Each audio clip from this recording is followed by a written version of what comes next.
Salmos de número 42.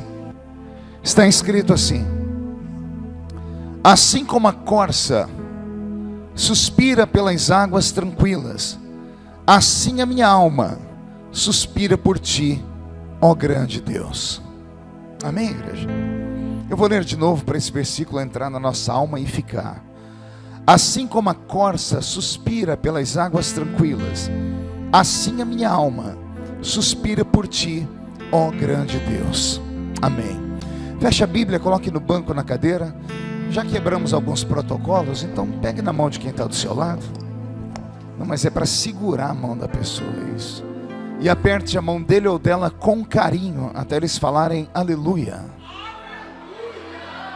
Isso, pentecostal que não faz barulho, está com defeito de fabricação, né? Vamos orar. Pai, nós te exaltamos, nós te glorificamos, e nós entendemos que dentro de alguns minutos, e este santuário ficará pequeno, para o tamanho da glória que o Senhor vai mandar do alto dos céus. Os que vieram tristes começarão a saltar de alegria, os que vieram se arrastando não voltam para casa se arrastando, hoje voltarão voando nas asas de um novo tempo. E antes que eu comece a ministrar a sua palavra, cerque esta igreja com a sua glória, e num raio de 5 quilômetros, onde houver um demônio alojado, eu dou a esses demônios segundos para sumirem daqui, porque se não sumirem, serão queimados pelo poder da sua glória que aqui será derramada. Rasgue o céu sobre Ipatinga nessa noite, manda anjos de fogo descerem aqui, que estes anjos desçam trazendo brasas de fogo nas mãos, comecem a esparramar estas brasas entre nós. E onde houver um crente cheio do Espírito Santo, pega ele nesta noite, Jesus, e fala conosco, e fica conosco. É o que eu te peço agora e sempre. E toda a igreja diz: olhe para quem está do seu lado e pergunte ao irmão: você está pronto para uma grande viagem? Diga: uma viagem só de ida para dentro do coração de Deus. Pode dar mais uma salva de palmas a Jesus? O tempo passa e acaba indo embora toda a energia que a gente tinha quando jovem, a vitalidade acaba se esvaindo, e o que resta é a maturidade, e não há nada melhor do que a maturidade. Digo isso porque dia desses, pastora, eu estava pregando no evento, e no final do culto chegou um grupo de jovens falando assim: pastor, nós amamos a pregação, mas que saudade da época que o senhor dava uns pulos no púlpito, uns golpes de karatê, né? Aí eu olhei para ele e disse assim: eu também sinto saudade dessa época. E não é que eu não tenha mais ânimo para fazer, eu não tenho mais condições físicas de fazer. Eu fui tentar dar um pulo esses dias, travou a coluna. Hahaha, porque não é você, bocó. O relógio do tempo, como eu preguei aqui da outra vez, ele não para nunca. Então, que Deus nos dê sabedoria para vivermos o melhor tempo da nossa vida, não o passado, nem o futuro, mas o tempo presente. Amém? Quando eu abro a minha Bíblia aqui no Salmo de número 42, eu tenho uma revelação muito profunda que Deus dá através de Davi. Na verdade, esse salmo é um poema que saiu do coração do maior músico do Velho Testamento, o maior poeta da Bíblia Sagrada, que era o grande e poderoso rei Davi. Interessante é descobrirmos a história de como e por que este salmo foi escrito, e de que forma aconteceu a história que vai ser narrada para nós aqui. Esse salmo, desde criança, eu sempre tive muita paixão por ele, até porque não tem como esquecê-lo. Houve um período da igreja brasileira que nós cantávamos uma música sobre a corça todos os dias, né? E tudo por causa de uma banda mineira, né? Diante do trono, que transformou em cântico: assim como a corça anseia por águas. E todo mundo deve se lembrar disso. Mas esse salmo, ele passou a ser diferente na minha vida e fazer parte da minha vida num momento muito de muita luta, num momento de uma dificuldade sem tamanho. E eu acredito que o que eu vou falar aqui vai trazer bálsamo sobre os corações, porque eu estava notando, enquanto a pastora Mônica apresentava, que isso aqui não é um culto comum, está parecendo uma convenção de pastores, né? Tem mais pastor aqui do que do que em convenções por aí. Então eu acredito que Deus trouxe esses companheiros e essas companheiras para ouvirem algo de maturidade. Gritos e pulos são bons e eu amo isso, mas nós vamos deixar para outro dia. Quando eu ouvi ela anunciar esse grupo de profetas que vieram, eu falei: Senhor, o que acontecerá hoje à noite aqui? O Senhor disse: anuncie que haverá um grande batismo nessa noite. E eu logo fui falar com Deus: batismo com o Espírito Santo? O Senhor disse: não, haverá um batismo de quebrantamento aqui nessa noite. Então quem não trouxe lenço, prepare a manga da camisa, a ponta da gravata, porque o céu vai descer baixinho aqui sobre nós. Alguns anos atrás, eu passei por um vale muito grande. Aliás, eu quase não consigo lembrar os momentos da minha vida que eu estive fora do vale, né? Quem me acompanha há muito tempo sabe. E os meus vales geralmente são muito profundos. Tudo comigo vai parar no Jornal Nacional, né? Quando não é no Jornal Nacional, é no Fantástico. Fantástico, revista Veja, jornais, etc. E muitos amigos, sempre quando me encontram, dizem assim: como é que você aguenta? Teve um pregador itinerante muito querido, muito amigo meu, que ele colocou um apelido em mim. Ele me chama de Highlander. Não sei se tem alguém aqui que lembra do Highlander. Highlander era o guerreiro imortal, né? Podia fazer o que fosse com ele, ele estava vivo. Só não podia arrancar a cabeça dele. O restante ele se recuperava com muita facilidade. E eu perguntei para ele: por que você me chama de Highlander? Ele disse: porque você, entre todos nós itinerantes, é o sobrevivente dos sobreviventes. Já se levantaram contra você 1000 de um lado, 10.000 do outro lado, e o Senhor te manteve de pé. E isso não é mérito humano. Isso acontece quando Deus tem algo na vida de um ser humano. Porque homens conseguem colocar vírgula na sentença que Deus escreveu para nós. Às vezes conseguem colocar ponto e vírgula na sentença que Deus escreveu para nós. Às vezes conseguem colocar um hífen, um tracinho, mas eles não conseguem colocar um ponto final na vida daquele que tem uma vocação divina. Então eu quero crer que nessa noite Deus trouxe aqui para me ouvir pregar sobreviventes. E eu tenho certeza que esses sobreviventes vão sair daqui um pouco melhor do que entraram. Tem algum sobrevivente aqui? Então dá um grito de glória a Deus para empolgar o coração do pregador aqui. Mude a música, Beto. Essa violência que eu passei, ela atingiu a minha família, atingiu o meu ministério. Vocês devem se lembrar do que eu passei no ano de 2013, naquela Comissão de Direitos Humanos e Minorias. 90 dias de Jornal Nacional, 90 dias de perseguição. O movimento LGBT aqui do Brasil todo se movimentou e se espreitaram contra a minha vida em todos os lugares que eu podia chegar. Depois eu mapeei e descobri que eles tinham no Brasil 257 ONGs.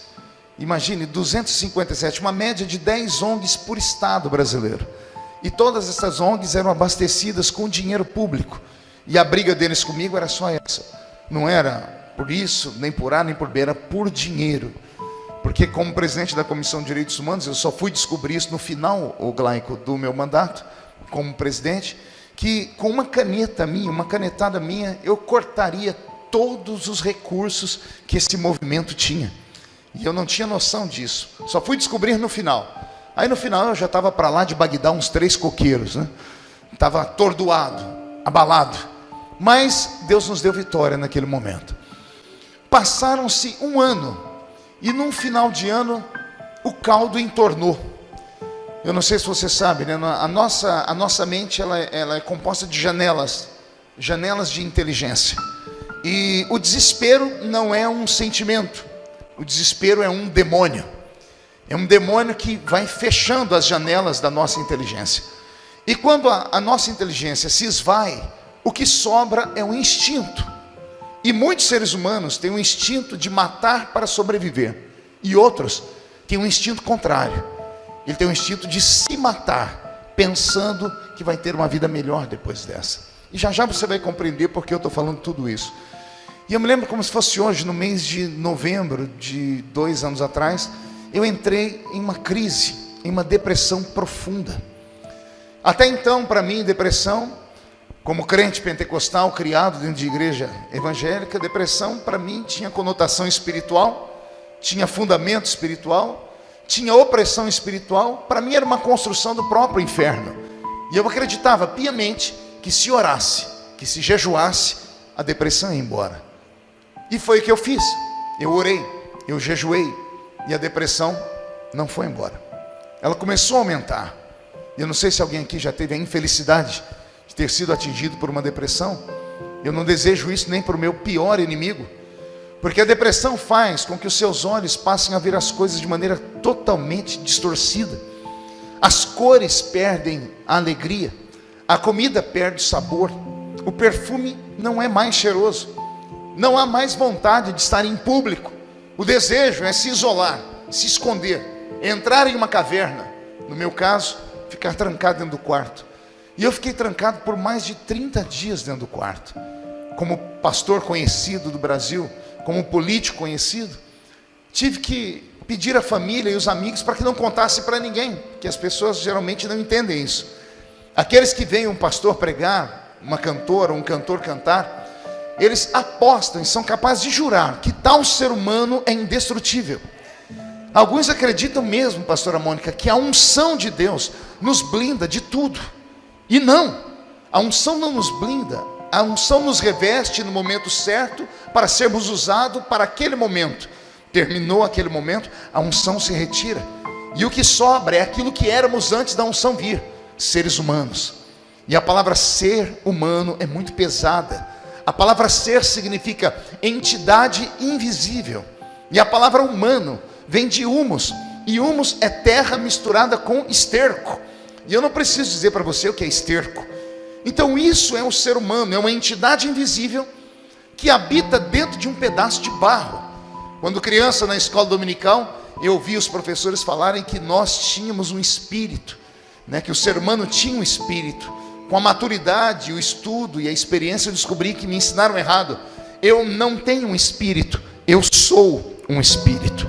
Eu tenho um corpo, porque o ter é passageiro e o que eu sou é eterno. Eu tenho um corpo hoje, amanhã posso não tê-lo mais, porque posso morrer, o corpo ir para debaixo da terra, e depois de alguns dias não tem mais nada lá, porque o pó volta ao pó. Então eu tenho um corpo, tenho agora e posso não ter amanhã. Agora o que eu sou, ninguém tira de mim. Eu sou um espírito hoje e continuarei sendo um espírito na eternidade.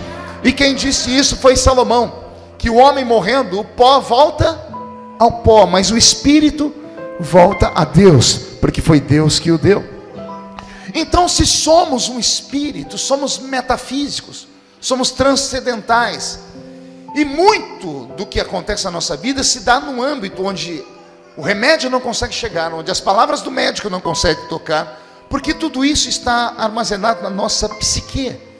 Tudo que nós vemos, ouvimos e sentimos fica armazenado num aparelhinho que temos aqui atrás da cabeça, chamado cerebelo.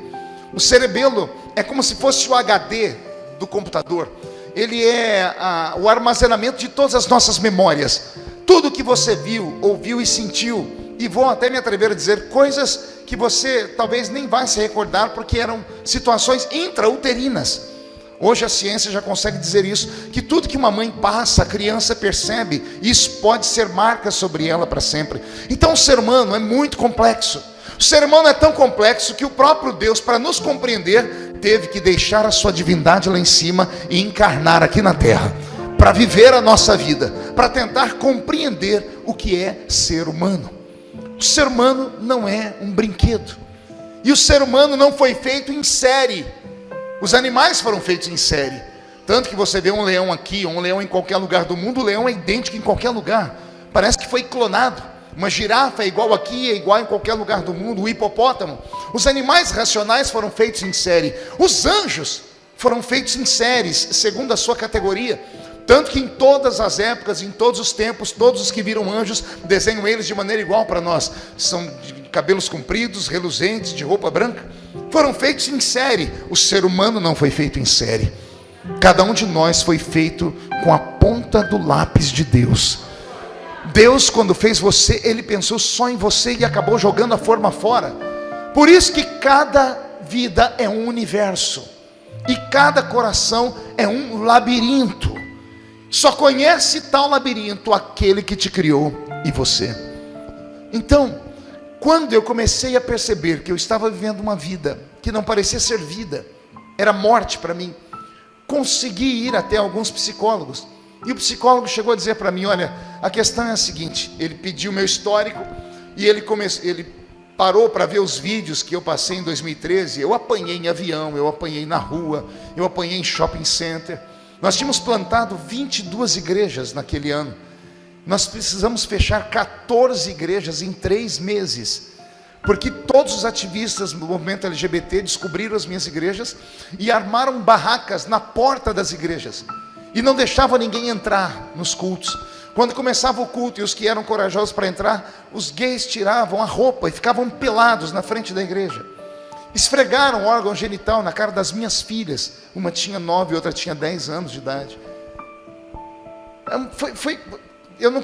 Hoje, olhando para trás, eu não consigo compreender como é que eu suportei tudo aquilo. E detalhe, em silêncio.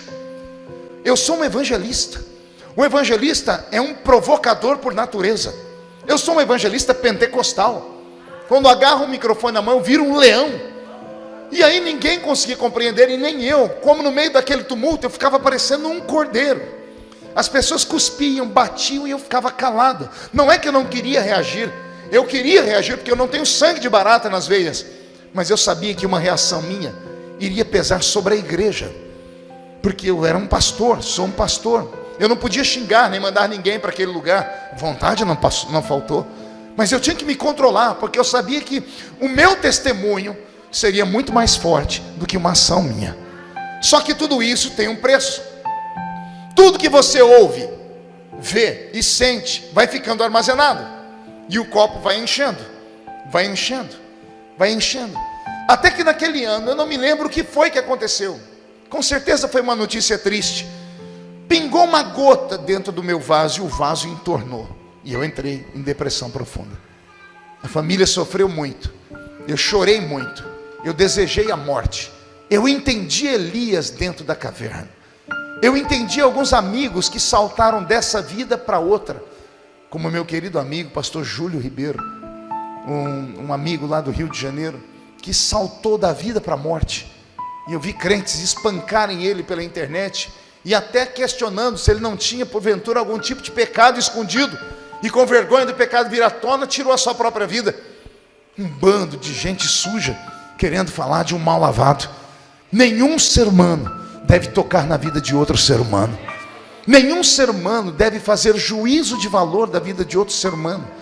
Só conhece o ser humano do lado aquele que comeu com ele pelo menos 1 quilo de sal. E olhe lá, nem marido e nem mulher conhecem um ao outro, mesmo vivendo debaixo do mesmo teto há 20, 30, 40 anos. Por quê? Porque cada ser humano é uma peça única. Um belo dia eu estava em casa, meu telefone tocou, e um amigo que mora lá em Israel ficou sabendo da minha situação por um outro amigo, e ele disse: olha, eu estava orando por você aqui, Deus me mandou te dar um presente. Ele me mandou te dar uma passagem de avião para você, para sua esposa e para suas filhas virem ficar comigo aqui em Jerusalém, com tudo pago. Eu quero cuidar de você de perto. E nós embarcamos para Israel. Cheguei naquela terra linda, naquela terra santa, desejo de todos os crentes, e a terra para mim não foi linda, não tinha alegria em caminhar por ali. A família ainda conseguiu passear, eu ficava trancado dentro do quarto, até que esse meu amigo, vendo que eu não saía do quarto de jeito nenhum, ele conseguiu entrar em contato com um outro amigo dele, que era um rabino, que falava português, mas um rabino judeu mesmo, que havia estudado no Brasil, e era um rabino messiânico. Era um líder dos judeus, mas que cria em Jesus. E esse rabino foi me visitar um dia que a minha família havia saído. E eu fiquei encantado com ele. Eu acho que pela aparência dele, né? Gordinho, aquela barba comprida até aqui, dava vontade de ficar apertando a barba dele, parecia a barba do Papai Noel. Aquele rostinho redondo, aquela roupa toda exótica de um rabino. E ele conseguiu me arrancar de dentro do apartamento. E ele disse: eu quero te levar para um tour que você não conhece. Você conhece Israel, mas você vai conhecer Israel com um rabino. E aí ele deu uma volta comigo por trás de Jerusalém. Ele subiu uma montanha e ele me levou num lugar tão lindo que eu nunca tinha ido. Num lugar que dá para ver Jerusalém inteira. E aí ele falou para mim: você vai sentar aqui, eu vou sentar do seu lado. Ele sentou do meu lado e começou a mexer naquela barba. Ele não falou nada. Por 1 hora ele só tocou no meu ombro, me deu um abraço, uns 2, 3 abraços. Eu nunca me senti tão amado em toda a vida. Ele não precisou dizer uma única palavra, bastou alguns abraços. E eu olhava Jerusalém, e a minha mente de pregador, de estudante da Bíblia, viajou. E eu me lembrei de Jesus olhando sobre Jerusalém. E eu perguntei para ele: será que foi aqui que Jesus olhou e chorou sobre Jerusalém? Ele diz: quem sabe, porque daqui dá para ver Jerusalém inteira. E de repente o sol começou a queimar, porque o sol lá é um pouquinho mais quente do que aqui. Vai dando 2 horas, 3 horas da tarde, o sol chega a 55, 56 graus na sombra. Sensação térmica de quase 60 graus, dá para estorricar a pele. E naquele momento ele olhou para mim e disse assim: se fosse para você recitar um salmo agora, que salmo você recitaria debaixo desse sol? Ele era muito inteligente, ele já fez aquilo, ele mapeou a minha alma, Eu disse para ele: o salmo que me vem à memória é o Salmo 42. Assim como a corça anseia pelas águas tranquilas, assim a minha alma suspira por ti, ó grande Deus. Ele abriu um sorriso, mexeu na barba e disse para mim: o que você entende desse salmo? Eu disse: olha, o salmo é autoexplicativo. Davi está dizendo que assim como a corça tem sede, ele também tem sede.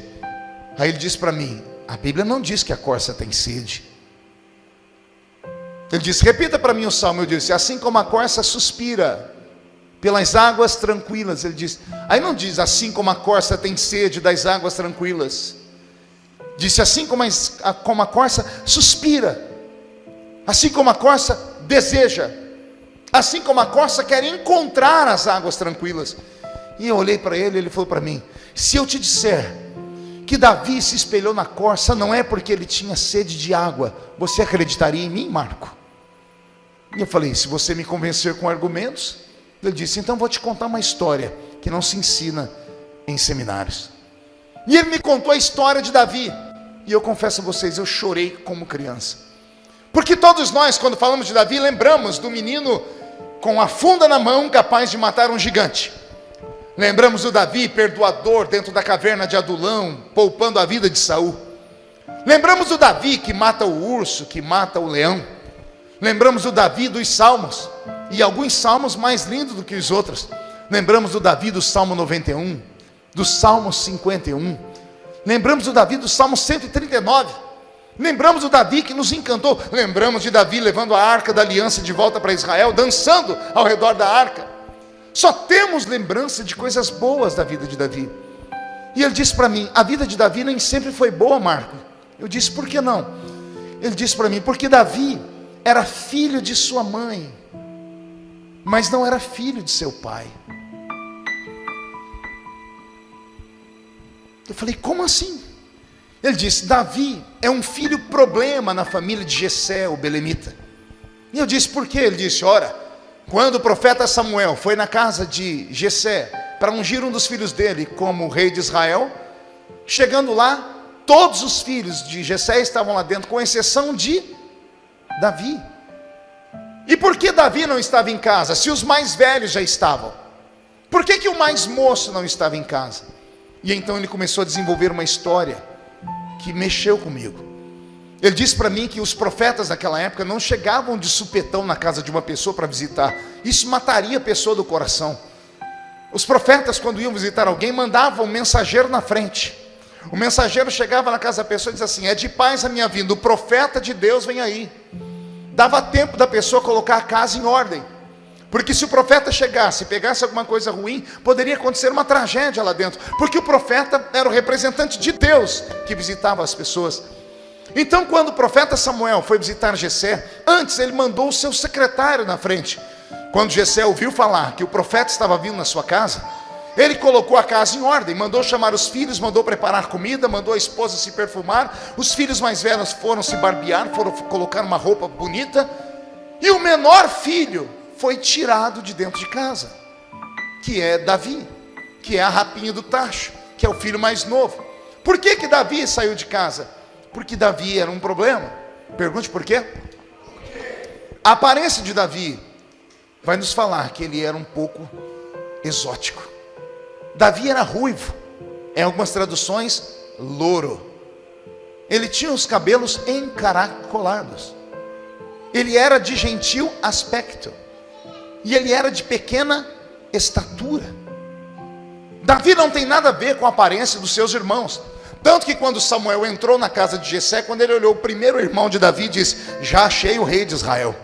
Por que ele disse isso? Porque a Bíblia diz que Saul, acima dos ombros de todos os judeus, era o maior homem que tinha em Israel. Os filhos de Jessé eram altos, tão altos quanto Saul. Quando Jessé bateu o olho no filho, ou quando Samuel bateu o olho no filho de Jessé, disse: já tem o rei. Já foi sacando o óleo para ungir, e Deus teve que interferir e disse: não é esse. Samuel disse: então me passe o outro filho. Quando chegou outro filho parecido com o primeiro, alto, robusto, forte, viril, foi deitar o azeite, o Senhor disse: também não é esse.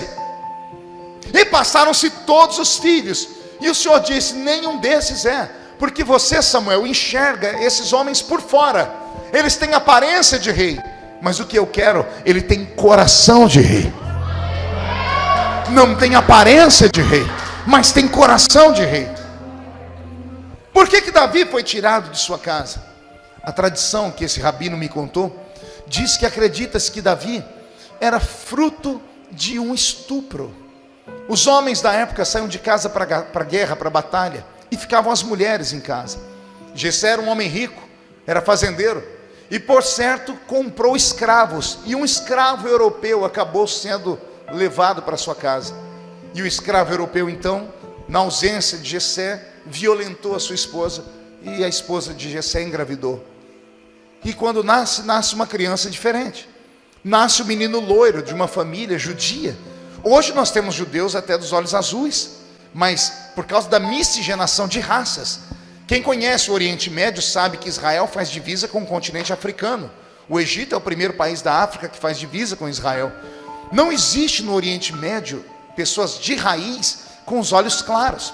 Os olhos claros são marca de europeus.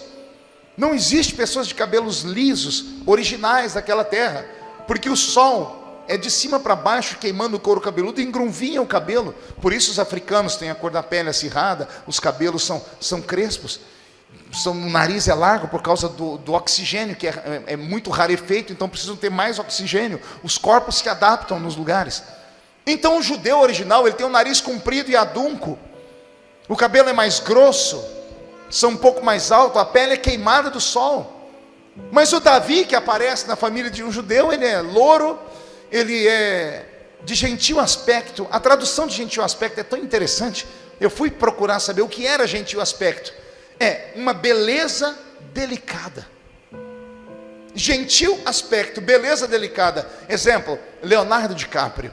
Leonardo DiCaprio é um homem de uma beleza delicada. Ele tem uma beleza chamada de beleza feminina, porque ele tem traços femininos, embora seja um homem. Tanto é que namorou a Gisele Bündchen, né? Então isso é uma beleza delicada. Davi é de gentil aspecto. Se você quer ver a imagem de Davi, digite no Google Davi por Michelangelo, o grande mestre da Renascença. Você vai ver a estátua de Davi mais famosa do mundo. Vai ver um Davi peladão. Quem já viu a imagem do Davi peladão? É um Davi grande. Ele tem o cabelo encaracolado, o nariz dele está empinado. O Davi de Michelangelo parece um europeu. Por quê? Porque Michelangelo leu na tradução de São Jerônimo, da Septuaginta, como era Davi. Quando a Bíblia diz que Davi tinha olhos brilhantes, o homem original do Oriente Médio nunca tinha visto ninguém com olho claro. Olhos brilhantes são olhos claros. Davi tinha olho verde, olho azul. Davi é um problema dentro da sua família. Por isso mais tarde ele vai escrever o Salmo 51. O Salmo 51 é um desabafo, é um meia-culpa. Ele está dizendo a Deus, porque ele caiu num pecado da carne. Ele está dizendo, eu pequei na carne, porque eu venho de uma família de pecados na carne. Em pecado me gerou a minha mãe. Por que ele não diz que em pecado ele foi gerado pela família dele? Ele não cita o pai, ele diz, em pecado me gerou a minha mãe. Aí os teólogos vão dizer que ele está falando do pecado original de Adão. Nada disso. Davi não está sendo teólogo, ele está abrindo a alma para Deus. Ele diz, eu carrego traumas, eu carrego problemas, eu tenho uma semente pecaminosa, porque a minha mãe passou por um processo, e esse problema sexual que a minha mãe teve, acabou vindo sobre mim, e eu acabei dormindo com Batseba. Um ciclo de maldição hereditária. É isso que Davi está falando com Deus. Davi é um homem que carrega traumas, tantos traumas, que no dia em que Jessé recebe a visita de Samuel, ele não está em casa, porque Jessé ficou com medo de Samuel olhar para Davi e ver a aparência dele se destonar de todos da casa e dizer: há um pecado escondido aqui dentro. Por isso Jessé manda Davi cuidar das ovelhas, e não são ovelhas comuns. Davi foi cuidar das ovelhas malhadas. Ovelhas o quê? Eu pensava que eram ovelhas que tinham a lã de outra cor, manchadas, e não era. Ovelhas malhadas eram ovelhas marcadas por anomalias físicas. Ovelhas que nasciam com 2 cabeças, com 3 patas, 5 patas, 2 caudas, sem caudas, anomalias físicas. O judeu respeita tantas ovelhas, que quando nasciam essas ovelhinhas, ao invés de sacrificar e matar, eles isolavam elas, e criava-se então um aprisco especial só para ovelhas com defeito. Esses apriscos não ficavam na frente das casas grandes. Na frente das casas grandes ficavam os apriscos de ovelhas perfeitas. O transeunte que passava pela avenida, pela rua, queria entrar e fazer negócio e comprar ovelhas. As ovelhas com defeito ficavam geralmente atrás da casa grande, em uma ribanceira, num lugar que ninguém via. Ovelhas monstrinhos, ovelhas defeituosas. E no dia em que Samuel vai visitar Davi, ou vai visitar Jessé, o pai de Davi, Jessé manda o menino ir cuidar das ovelhas malhadas. Quer entrar na casa dele comigo agora? Escute Jessé falando disso: Davi, meu filho, você precisa cuidar das ovelhas com defeito. Mas meu pai, meus irmãos já estão aqui. Você tem que cuidar das ovelhas com defeito. Mas o dia já terminou. Você tem que cuidar das ovelhas com defeito. Ele vai saindo de casa, ele sente o cheiro da comida, porque os empregados estão preparando o banquete. Ele vê os irmãos tomando banho perfumados, ele vê a mãe usando uma roupa de festa. Ele sabe que vai ter uma festa em casa, mas ele não é convidado. E como é que o filho mais novo não é convidado para essa festa? Só há uma explicação: ele não era bem-vindo ali. Por isso ele é empurrado para cuidar das ovelhas malhadas. Só que aqui também nasce um grande milagre. Pergunte qual? O rabino me contou que quando Davi começou a dar comida para aquelas ovelhas monstrinhos, aquelas ovelhas cheias de defeito, aquelas ovelhas que ninguém queria, o Espírito Santo falou com Davi: até as ovelhas com defeito têm um pastor. Aí Davi senta debaixo de um zimbro, tira a sua harpinha e, chorando, escreve o salmo mais lindo dele: se essas ovelhas têm pastor, o Senhor é o meu pastor, e nada me faltará. Deitar-me faz em verdes pastos, guia-me mansamente às águas tranquilas, refrigera a minha alma. Não foi isso que disse para nós um grande poeta assembleiano de mais de 100 anos atrás, que os mais belos hinos e poesias são escritas em tribulação? Davi sempre foi rejeitado em casa. Ele era uma criança diferente. Os irmãos de Davi, quando criança, vão para uma árvore e começam a quebrar os galhos da árvore, pegam uma adaga, uma faca e fazem ponta. Vão brincar de caçador, porque todo filho de um povo semita queria ser caçador. Davi vai na mesma árvore, e os outros irmãos dele já estão fazendo espada e arpões. Davi vai na mesma árvore, e ao invés de pegar um galho duro, pega um galho molinho. Ele pega um galho molinho e senta debaixo da árvore e começa a fazer cortes no galho molinho. Os irmãos estão olhando para ele e dizem: que arma é essa, Davi?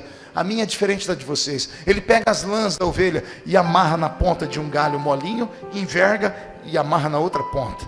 Os irmãos acham que ele vai fazer um arco e flecha. Aí ele faz mais alguns cortezinhos e põe mais uma linha, e põe mais outra, e põe mais outra. Daqui a pouco ele tem na mão uma harpa. Os irmãos devem olhar para ele e falar: você é maluco, né? Nós saímos aqui para brincar, para treinar guerra, para a gente vencer o nosso inimigo. A gente faz arma, a gente faz espada, e você faz o quê? Ele disse: eu fiz também a minha arma. Naquele dia eles não entenderam, só que mais tarde nós vamos ver Davi usando essa arma, porque a Bíblia diz que na medida que ele dedilhava a harpa, os demônios iam saindo do coração de Saul. Davi era uma criança diferente, e por ser diferente, sofria preconceitos. De onde é que você acha que saiu o Salmo 91? Um dos salmos mais fortes de Davi. Não temerei espanto noturno, nem seta que voe de dia, nem peste que assola meio-dia. De onde é que Davi tirou isso? Não é um homem que fala isso, porque homem adulto não tem medo de fantasma. Veja você agora, quando criança tinha medo do escuro. Quem tinha medo do escuro aqui quando criança? E agora você tem medo de alguma coisa? Hoje você vê seus filhos apavorados, você até ri, fala, por que eles têm medo? Porque o homem maduro não tem medo. O Salmo 91 não nasce de um Davi velho, nasce de um Davi criança. Porque toda criança, quando tem medo, pula no meio da cama entre o pai e a mãe para dormir. Só que Davi não era bem-vindo no quarto da mãe e do pai, porque o pai olhava para ele e lembrava do que a mãe dele passou. Então Davi ia dormir com os irmãos olhavam para aquela aberraçãozinha e mandavam ele sair dali. E como Davi não tinha amigos, Davi criou um amigo. Freud diria que Davi tinha um amigo imaginário, mas nós sabemos que não era imaginário. Como Davi não podia conversar com os irmãos nem com o pai e com a mãe, ele conversava com um amigo dele, imaginário. Não temerei espanto noturno, nem seta que voe de dia, nem peste que assola meio-dia.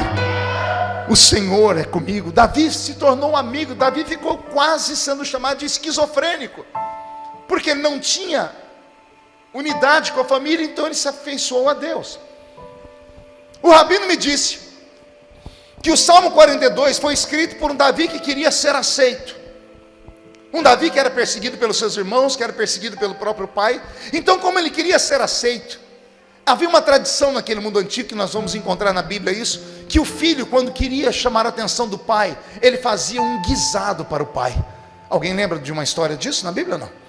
Lembra de Isaac falando para Esaú, vai fazer um guisado para mim? Caça e mata um animal e faz para mim. Por que mandava caçar? Se os fazendeiros tinham boi, tinham vaca, tinham cabrito, tinha ovelha, tinha todo tipo de carne. Por que o pai mandava o filho caçar?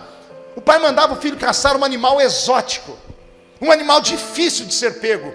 Era a maneira do filho provar ao pai que ele era o cara. Então Davi, nesse dia do Salmo 42, ele quer surpreender o pai, ele quer ser aceito pelo pai. Então ele sai em busca de um animal raro.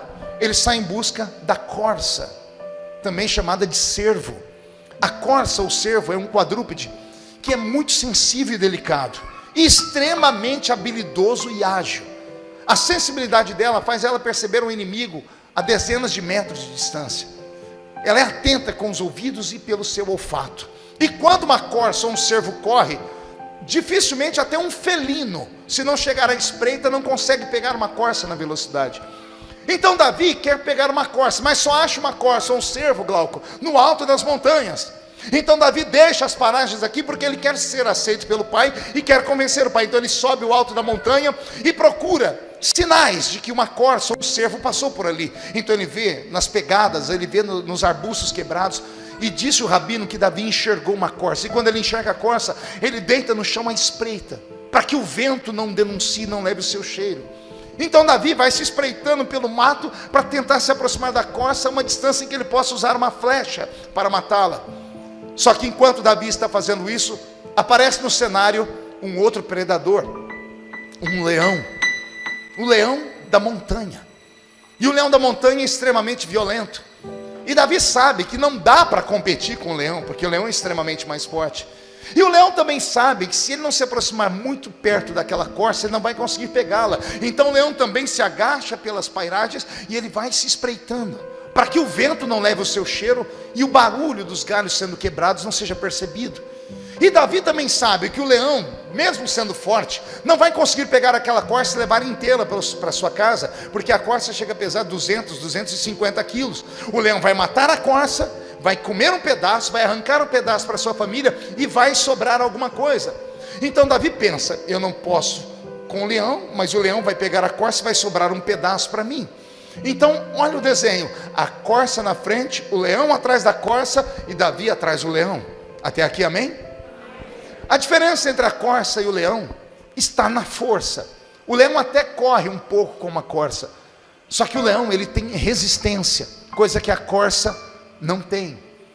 O leão sabe que depois que ele impregnar o cheiro dela na sua narina, ela pode ir para onde for, ele não precisa vê-la, ele seguirá um rastro invisível do cheiro da corça. E quando a corça percebe que o predador está perto, ela corre. E o leão corre atrás da corça, e Davi corre atrás do leão. De repente o leão e a corça desaparecem, e Davi é obrigado a ir pelas pegadas, porque ele é um caçador. Então ele sabe para onde o leão está indo. O leão vai chegar uma hora que ele não vai ver mais a corça, porque a corça é mais rápida. Então ele vai pelo cheiro dela, porque na medida que a corça corre, ela transpira. E quando ela transpira, ela libera uma enzima, que é chamada de enzima do medo.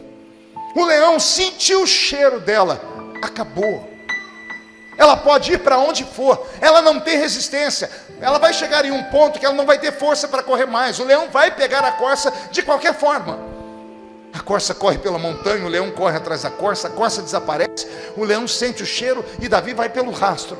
E de repente, a história desemboca na frente de um ribeiro, na frente de um riacho, na frente de um val. Davi se aproxima e vê o leão parado na frente de um córrego. E o leão está com a cabeça erguida, buscando o cheiro da corça.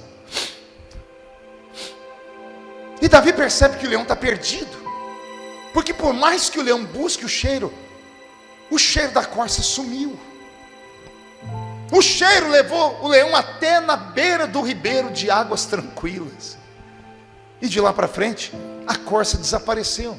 Davi fica de longe vendo o que vai acontecer. O leão olha para cá, para lá, sente o cheiro. E o leão, frustrado, dá meia volta e volta para sua savana.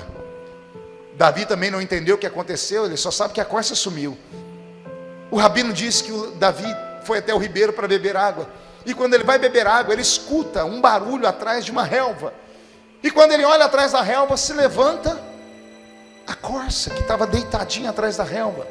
Só que Davi vê que a corça não está seca, ela está toda molhada. A corça se levanta e se sacode. Quando ela se sacode, sai água para tudo quanto é lado. Davi entendeu o que aconteceu. Ao invés de matar a corça, Davi eternizou a corça em um poema. Ele sentou debaixo da pedra, ou do lado da pedra, pegou a sua, não sei como é que ele escrevia, com tinta, nanquim, papiro, pena, e ele viu o que aconteceu com a corça. Ele disse: Senhor, eu estou igualzinho a essa corça. Assim como a corça suspira por águas tranquilas, assim a minha alma suspira por ti, ó grande Deus. Aí o rabino me disse: Marco, a corça queria águas, não porque estava com sede. Quando ela viu o ribeiro de águas, ela entrou dentro da água e ela mergulhou. E quando ela mergulhou, a correnteza levou embora o suor da corça. E quando o suor foi embora o cheiro do medo. Como foi embora o cheiro do medo, a corça agora está em um manto de invisibilidade. Ela se levanta e esconde atrás daquela moita. O leão seguiu a corça quilômetros sem vê-la, e agora ele está a alguns metros perto dela e não enxerga ela. Estão começando a entender ou não? A corça está revestida com água.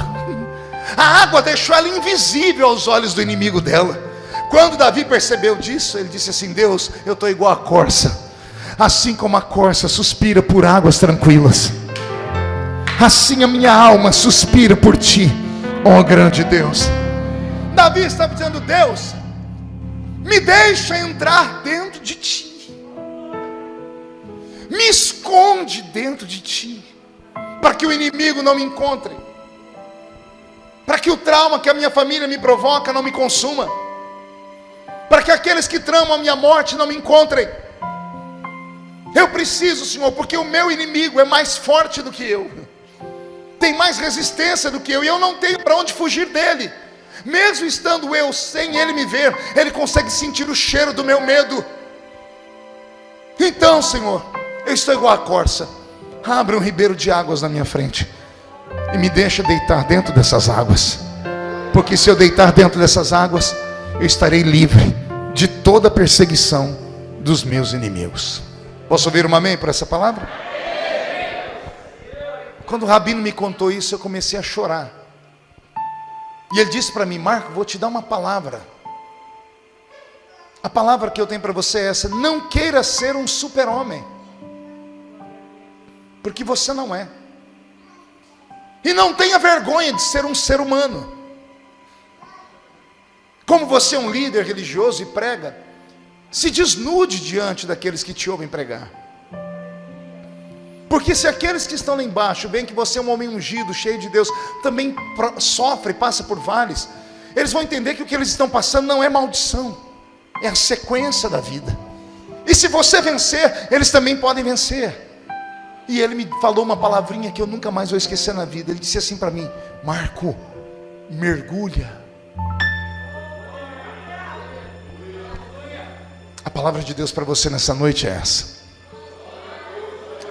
mergulha. Eu sei que muitas vezes nós como líderes, nós como crentes, como líderes, chefes de família, a gente encarna um ser humano intocável. E nós memorizamos aquela velha frase: eu prefiro ser um herói morto do que um covarde vivo. Conversa para boi dormir. Se é para escapar pela sua vida, recue. Nem sempre Jesus enfrentou os oponentes dele, sabia disso? Você vai ler um texto da Bíblia que a multidão veio contra Jesus e Jesus se vestiu num manto de invisibilidade, porque eles iam linchá-lo. E a Bíblia de Jesus diz: e Jesus passou no meio da multidão e eles não viram para onde ele foi. Todo mundo queria matar ele. Jesus ficou invisível, porque ele sabia que ali não era o momento, não era estratégico, não era hora de se mostrar. Nem sempre é hora de se mostrar. Amigo, irmão, prego que desponta, toma martelada. Vitrine bonita, toma pedrada. Pessoas de destaque, antes de ter um destaque, tem que ter o couro grosso. Todas as pessoas olham para o pregador, para o cantor, para as pessoas de sucesso e dizem: eu quero chegar ali. Quer chegar aqui? Então não corte atalhos. Quer chegar onde eu cheguei? Passe por onde eu passei. Aquele que quer mais de Deus tem que também aprender que você vai sofrer mais com Deus. Amigos, irmãos, estar perto de Deus é perigoso demais. O lugar mais seguro do tabernáculo era o alpendre, porque do alpendre dava para fugir para qualquer lado. O lugar mais perigoso do tabernáculo era o Santo dos Santos. Tanto é que o sacerdote entrava ali dentro com uma corda amarrada na cintura. Estar muito próximo de Deus é perigoso, porque a glória de Deus vai impregnar em você. E quando a glória de Deus impregnar em você, você vai atrair, porque a unção atrai o que presta e o que não presta. Pessoas vão tentar se aproximar de você para pegar um pouquinho da sua unção, porque querem ser como você. Outros vão querer toda a sua unção, porque não querem ser como você, querem ser você. Outros não vão querer ser você, porque sabem que não conta, então vão querer matar você. E aí o que eu faço, pastor? Encaro o inimigo, dou na cara dele? Não, se esconde, mergulha. Mergulha até a sua força voltar. Mergulha até você ter convicção de que você vai conseguir encarar o inimigo, agarrar ele pelo chifre, esfregar o focinho dele no chão e chutar ele para o inferno. Porque você não é de aço, a senhora não é uma super mulher. Eu não sei o que Deus pensa. Qualquer pessoa inteligente pega as suas joias mais preciosas e coloca em um cofre de aço, ou manda para um banco fora do país, onde ninguém consegue pegar. Qualquer pessoa que tem um mínimo de racionalidade vai pegar a riqueza e guardar num lugar onde ninguém acha. Aí vem Deus e pega a glória dele, que ele traduz por ministério da palavra, ministério do louvor, da visão, e coloca dentro de um vaso de barro. Eu vou falar de novo para ver se você entende. Deus pega aquilo que o dinheiro não pode comprar e põe dentro de um vaso de barro. E sabe o que eu acho mais lindo? Mesmo Deus sabendo de tudo isso, Ele não deixa de depositar dentro do vaso. Por quê, pastor? Porque Ele vê o que eu não vejo. Deus é um investidor. Alguns investimentos dele são a curto prazo, mas os investimentos mais perigosos são aqueles a longo prazo. O investimento de longo prazo é aquele que alguém, um especulador, vem e compra uma empresa que está falida. Ele vai apostar, investir nela por 10, 15 anos, só tendo prejuízo, na expectativa de que daqui 10, 15 anos as coisas mudem os governos, e então a empresa prospere. Se homens fazem isso, se homens que não têm bola de cristal apostam no futuro em grandes investimentos, e sabem que no princípio vão ter prejuízo, imagine Deus. É por isso que Ele tem apostado em você. Mesmo sabendo dos seus erros, dos seus tombos, das suas tribulações, das suas angústias, mesmo sabendo que você não tem sido aquilo que as pessoas esperam que você seja, mesmo assim Ele não te abandona. Porque ele sabe que se não deu lucro agora, lá na frente, quem viver verá. Quem viver verá para ver o que vai acontecer. Ei, mergulhe em Deus nessa noite. Eu me lembro que quando garoto, eu gostava muito de nadar. Quem aqui já nadou muito? Deixa eu ver. Ó, todo mundo aqui é assembleiano. Sabe, assembleiano não vai em piscina, não vai em praia, né? Ah, coisa ruim. Quem aqui já nadou alguma vez? Levante a mão para ver. Ah, melhorou. Quem aqui já teve a habilidade de um dia descer até o fundo de uma piscina e ficar parado lá embaixo, com os braços esticados ou sentado? Quem já fez isso? Tenta lembrar aí a sensação. Sensação de paz, de tranquilidade. A atmosfera muda. A gravidade desaparece. E por um momento, pensamos que podemos até voar. É uma calmaria, é uma paz sem tamanho. Só que daqui a pouco o pulmão começa a arder. Você começa a precisar de oxigênio. E aí você começa a se esforçar e vai no desespero e sai na flor da água. E quando respira, volta à vida. Mesmo sabendo que vai arder de novo, a gente vai lá no fundo de novo e fica parado. É isso que Deus está falando para nós nessa noite. Mergulhar em mim é buscar um ponto de paz. Mergulhar no Senhor é encontrar um momento de calmaria.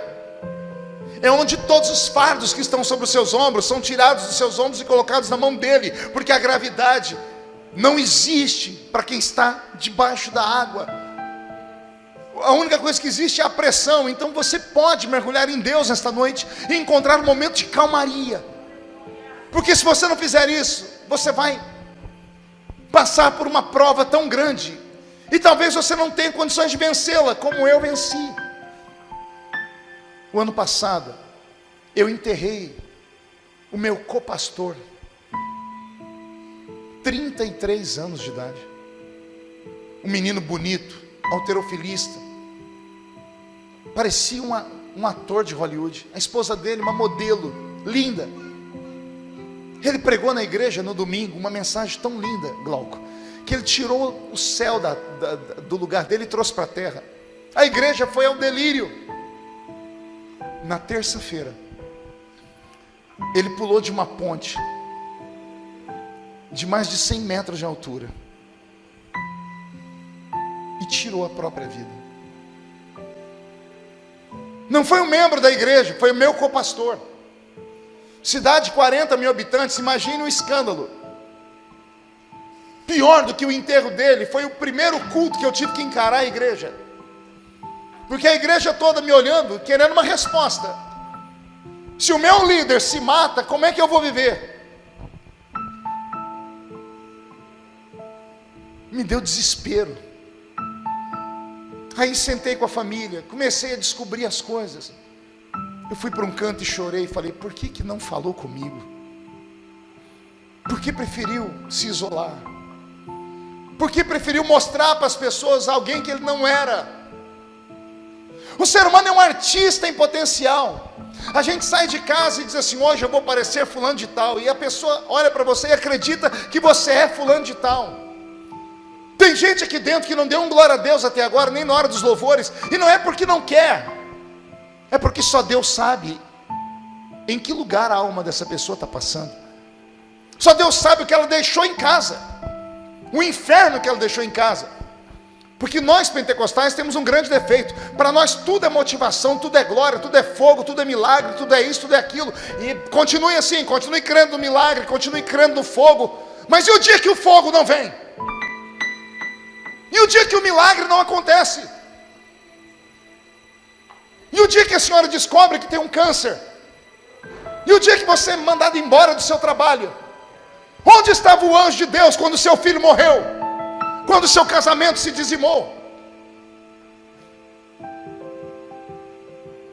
Somos seres humanos. E mesmo sendo crentes, tendo o nome escrito no livro da vida, mesmo sabendo que Deus revela em sonhos, que Deus usa profetas, Temos que estar preparados para tudo, inclusive para quando o teto desaba na cabeça da gente, para quando o buraco abre na nossa frente, a gente é tragado e engolido. Adorar a Deus quando tudo está bem é muito fácil. Dar glória a Deus quando o seu carro tem gasolina e você foi promovido no trabalho é muito fácil. Quando o seu filho tem saúde é muito fácil. Quero ver dar glória a Deus agora, que está tudo caindo, que está tudo desabando, que você veio para cá se arrastando, chegou aqui e deu a Deus um ultimato: fala comigo hoje ou eu abandono essa igreja. Aí por sua culpa, Deus me dá essa palavra nessa noite, só para te provar o quanto Ele te ama. E o Senhor me mandou te dizer: eu não estou buscando a sua força nessa noite, eu estou buscando a sua alma. Eu quero que você se esconda em mim nessa noite. Não é hora de guerrear, não é hora de ir para a guerra. Você não está preparado. Se for agora, será tragado.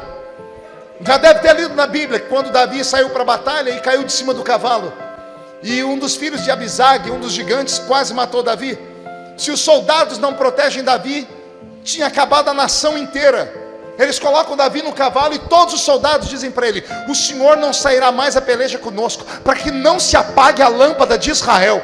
O Senhor não estava preparado para essa batalha. O Senhor tinha que ter ficado em casa, porque se o Senhor morre, os soldados iam falar: se matar o rei, que é ungido de Deus, acabou a nação inteira. E se acaba a nação, Jesus não nasce no futuro. Um ato impensado, um ato de uma coragem frívola. Não adianta ser louco nessa hora. Existe hora para loucura, existe hora para fé, existe hora que você tem que dar um salto no escuro, mas nem todo momento é assim. Você tem que ter o pé na terra.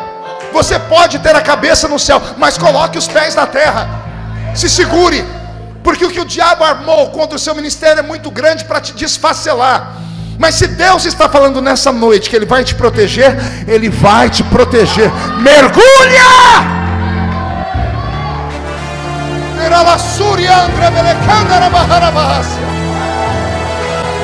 Estou sentindo Jesus aqui dentro. Mergulha. Pastor, como é que eu devo mergulhar? Vai aí alguns conselhos. Troca o chip do celular. Começa esse tipo de mergulho. Desativa o WhatsApp por uma semana. Porque do que adianta você estar aqui dentro me ouvindo pregar, e de 2 em 2 minutos você olha para o seu celular, e aí no seu celular tem alguém te chantageando, tem alguém te extorquindo, e você já está desesperado, já pensou em se matar, já pensou em ir no banco fazer um seguro de vida para deixar dinheiro para a família, porque você não quer que isso aconteça. Suas maiores lutas vêm dessas porcarias de mídia social. A senhora tem 5 seguidores no Facebook, tem 3 falando mal, a senhora já quer se matar dizendo: o mundo inteiro está contra mim. Imagine eu que tenho 4,5 milhões só no Facebook, 2 milhões no Instagram, 700 mil no Twitter. Você acha que eu paro para ouvir o que os outros escrevem sobre mim? Você acha que eu tenho essa disposição de ficar lendo o que as pessoas falam de mim? Não tenho tempo. Não desço para falar com quem está abaixo de mim. Não desço. Só dou atenção se a pessoa for maior do que eu, porque aí vai me dar ibope. Agora o Zé Mané, o pé de chinelo, o Kunta Quinte que mora lá na esquina do sovaco sujo, está ameaçando você e sua família. Que desgraça é essa? Que demônio é esse que acha que pode te afrontar? Pastor, mas eu abri o caminho, eu dei brecha. Ah, parabéns, descobriu que é um ser humano? Ah, pastor, mas aconteceu um erro, mas você podia estar lá no erro, mas você está aqui dentro, não está? Por que você veio aqui? Para me ver? Eu não sou tão bonitinho assim não. Você veio aqui porque você acredita que Deus pode dar o livramento, que Deus pode dar o milagre. E o milagre Deus está mandando te dizer: deixa na minha mão, não faz nada, não se vinga, deixa que a vingança está na minha mão. Quebra o chip do celular, fecha a conta do Facebook, tira o Instagram do ar e vai viver em paz com a sua família, porque o que Deus uniu, o homem não pode separar.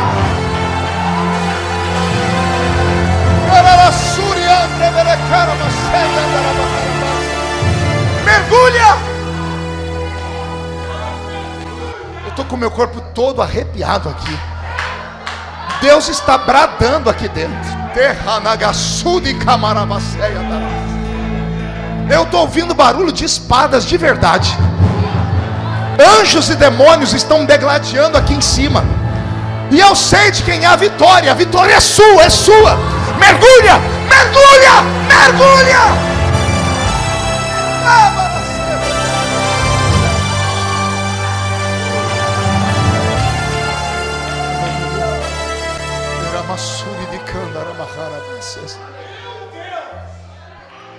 Vai dar tudo certo. Na vida do crente, o que acontece? Ou é porque Deus mandou, ou é porque Deus permitiu. Eu não posso acreditar que o diabo pode enfiar a mão dele na minha vida a qualquer hora, a qualquer momento. Eu não posso acreditar que você está debaixo de uma maldição, porque toda maldição, segundo a carta aos Gálatas, capítulo 3, foi quebrada na cruz do Calvário. Se a maldição foi quebrada, o que você está vivendo é para te fortalecer. Eu não sei o porquê, e também não tenho a resposta porquê, porque eu também tenho os meus porquês.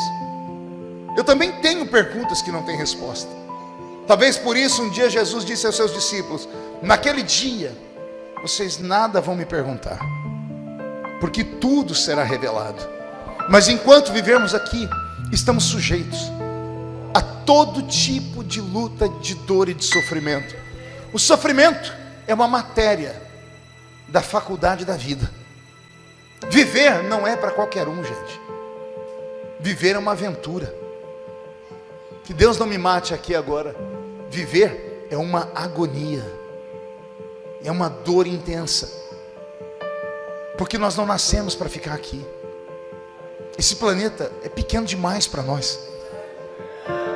O que o homem busca, ele nunca vai encontrar aqui. Por isso que o rico não está satisfeito, o pobre não está satisfeito, ninguém está satisfeito com nada, porque nós não nascemos para estar aqui. Há uma outra vida nos espera. Então aguenta o tranco, porque vai dar certo. O que não deu certo até agora é porque não tinha que ter dado. E vou te dar mais um conselho: o que você tem que passar, ninguém vai passar no seu lugar. Não dá para transferir. Tem o seu nome, a sua luta tem o seu nome, a sua cruz tem o seu tamanho. Não corte ela, carregue ela até o fim. Pastor, mas eu não estou aguentando mais. Aguenta sim, porque a hora que você não aguentar mais, Deus vem e interfere. Porque Deus não dá uma luta maior do que a que você pode passar. Deus não é injusto. Se Ele te deu essa luta, é porque você conseguirá atravessar ela. Aguenta firme. Não dê ouvido ao diabo, porque ele só sabe matar, roubar e destruir, e não necessariamente nessa ordem. Ele vai destruir a sua alma primeiro, ele vai roubar a sua paz, e aí então ele te leva para a sepultura, porque você fica vulnerável, você fica como um escorpião. Freud escreveu sobre a síndrome do escorpião. O escorpião é um animalzinho que, quando se vê acuado, ele vê que não tem saída, ele começa a girar de um lado para o outro. Se colocar uma roda de fogo e um escorpião no meio, você vai ver acontecer isso. O escorpião, no desespero, tentando sair de um lado para o outro, ele perde a coordenação motora sobre a sua cauda, e a cauda dele tem um ferrão, e o ferrão vai passando cada vez mais perto da cabeça dele, até que ele se mata. Freud diz que tem seres humanos assim, que não suportam a violência da vida, e por isso se matam, tiram a sua própria vida, tiram o maior dom que Deus deu à pessoa. O maior presente de Deus para o ser humano é a vida. E por mais dura, por mais dolorida, por mais injusta que seja a sua vida, ore sempre assim: Deus, eu viveria 1000 vidas nessa vida, porque a vida é um presente, e a vida é aquela eterna roda gigante, gente. Às vezes a roda trava aqui embaixo, não tem jeito, tem que aguentar os cuspes que vem de cima, chiclete que jogam na gente. A vontade de sair da roda é imensa, mas a roda começa a girar, e daqui a pouco você está aqui em cima. E aí, pelo amor de Deus, não cospe em ninguém, não joga chiclete em ninguém, porque a roda vai continuar girando, e daqui a pouco você vai estar aqui embaixo de novo. Eu termino aqui dizendo para vocês uma história. Eu estava lendo algum tempo atrás sobre a Arca de Noé, e prego muito sobre ela, e eu sempre faço essa pergunta: o que era a Arca de Noé, senão o amuleto da salvação? Todos que entraram na arca viveram, Sim ou não? E quem não entrou na arca? Se você vivesse naqueles dias de Noé, onde você queria estar? Dentro ou fora da arca? Quem queria estar dentro da arca? Então levante a mão direita para o céu, chacoalha assim, faz um carinho nas costas do seu irmão, diga, vai doer só um pouquinho.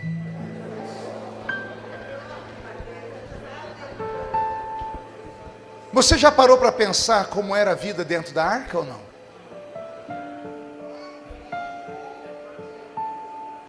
Eu fiz um cálculo uma vez, dentro daquela arca, cabia pelo menos 80 mil pares de animais. Pelo tamanho dela, os seus 3 pavimentos, mais a laje, que seria a cobertura. Animais que ficavam dentro de jaulas, porque se ficassem andando lá dentro, podiam fazer a arca virar. Havia somente 8 seres humanos dentro da arca. Noé, a esposa, 3 filhos e 3 noras. E eles ficaram dentro daquela arca por 1 ano a fio. Aquela arca só tinha uma janela de um côvado de metros quadrados. Era 50 centímetros aqui e aqui. Só tinha um buraco aquela arca. Não tinha 2 janelas. Aqueles desenhos que a gente vê da arca do Zé Colmé, que tinha um monte de janelinha e os animais põem a cabeça para fora. Tudo conversa fiado. A arca só tinha uma janela em cima dela, no último andar dela. Esses 8 seres humanos tinham que se virar nos 30 para dar comida para todos esses animais por dia. Eu fiz um cálculo com base no que uma pessoa trabalha em um zoológico. Cheguei ao seguinte número: aqueles 8 seres humanos ali, para cuidar daqueles 4 compartimentos, era 16 horas de trabalho ininterrupto por dia, levando comida e água para os animais. 16 horas por dia, sem férias, sem sábado, sem domingo. Era o custo para viver dentro daquela arca. Não bastasse ter que trabalhar tanto, imagina você ter que tirar o esterco dos animais de dentro da arca, porque se acumular 1 ano de fezes de 80 mil animais dentro de uma arca, não tem quem sobrevive. Todos os dias eles tinham que pegar sacos de esterco, subir primeiro, segundo, terceiro pavimento, ir lá na única janela e jogar do lado de fora o esterco, se quisesse viver um pouquinho melhor lá dentro. As fezes ainda dá para tirar, e a urina? A arca era de madeira, absorveu toda a urina dos animais. Você já passou perto de um lugar onde as pessoas fazem urina em praças? Arde o seu nariz? Imagine isso dentro de um lugar fechado. É o lugar da salvação, não é? Mas tem que aguentar o cheiro que está lá dentro. Só que tem coisa pior do que isso. Pergunte o quê? Imagine você ter que aguentar a sua sogra 1 ano. Não tem para onde fugir da velha. Onde você vai, ela está. Mas tem coisa pior. Pergunte o quê? Você aguentar o seu cunhado. A sua cunhada, aquela coisa que você olha para ela e não sabe se ela está de frente ou de costa. 1 ano a fio. Fora as brigas, fora as dúvidas. Porque quem tinha chamada para a arca era Noé, a família dele não tinha, lembre-se disso. A Bíblia não diz que a família dele era temente, a Bíblia diz que ele era. Então os questionamentos dos filhos, da esposa, vinham sobre ele. 1 ano a fio. Por que você acha que ele bebeu logo que saiu da arca?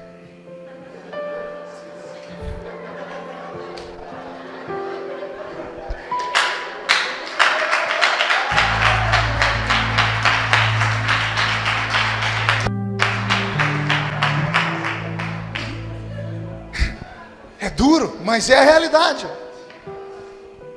Eu tenho certeza que todos os dias tinha fila naquela janelinha para ver quem é que ia se jogar para fora da arca primeiro. Eu tenho certeza que tinha hora que eles tinham vontade de sumir dali de dentro. Mas quando abriam a janelinha e olhavam lá para fora, eles viam cadáveres de crianças, de bebês, animais, boiando em cima das águas. O mau cheiro que estava fora era pior do que estava dentro. O que estava lá fora era morte, aqui dentro pelo menos eles tinham expectativa de vida. E quando eles olhavam tudo aquilo, eles fechavam aquela janelinha lá para o canto e diziam: muito obrigado, Deus. Não é o que eu queria, mas é o que eu tenho. Não é como eu quero, mas é como o Senhor quer. Entenda isso como seu ministério. Entenda aquela arca como a sua família. Traduza aquela arca pela sua igreja. Tem hora que a gente quer sumir da igreja. Eu tenho dia que não olho nem no espelho. Pergunte para quê? Só para não ver crente na minha frente. Mas aí basta 10 minutos com um ímpio para eu começar a sentir saudade da igreja de novo. Às vezes a gente quer perfeição aqui dentro. Não existe perfeição, isso aqui é a arca. Ei, não conte para ninguém. As cobras entraram na arca?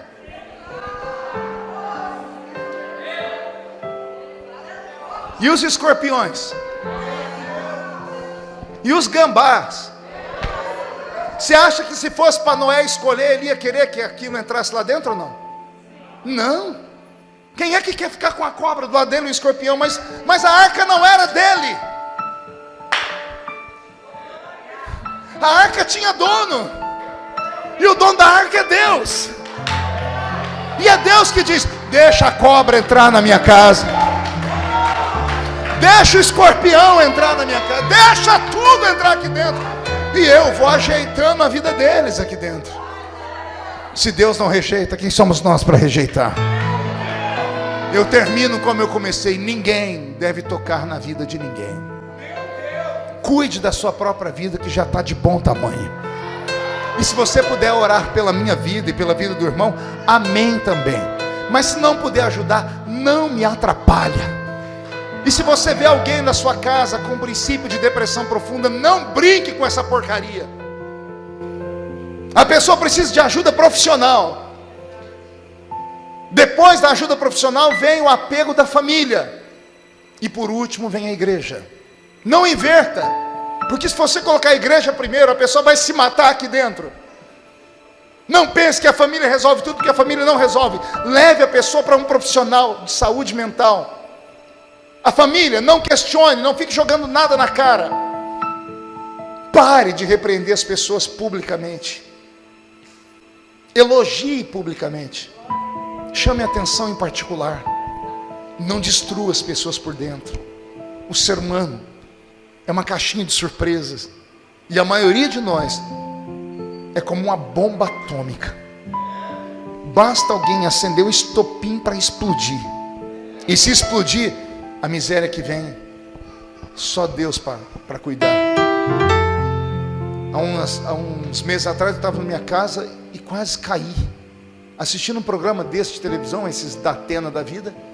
Aparece um pastor, amigo meu. Preguei na igreja dele, um homem de Deus, de um grande ministério. Matou a nora. E esquartejou. Pastor assembleiano. A história: ele tinha um caso com a nora. E eu acho que a nora engravidou. O diabo fez um emaranhado na cabeça dele, que com vergonha ele achou que podia sumir com o problema. Só que o diabo ajuda a fazer, mas não ajuda a esconder. E virou uma desgraça na vida dele. Não tente resolver as coisas com a força da sua mão. Peça a Deus que coloque pessoas que possam te ajudar no meio da caminhada. Se você tem coisas guardadas dentro de você e precisa conversar, não converse com qualquer um. Se você fosse católico, eu ia dizer para você sem medo: procure o padre. Porque eu confio em padre, mas não confio muito em pastor. Você conta para o padre, ele não vai contar para ninguém, ele faz um voto. Mas dependendo do pastor que você conta, é Jesus de Nazaré. Antes do dia amanhecer, a cidade inteira está sabendo.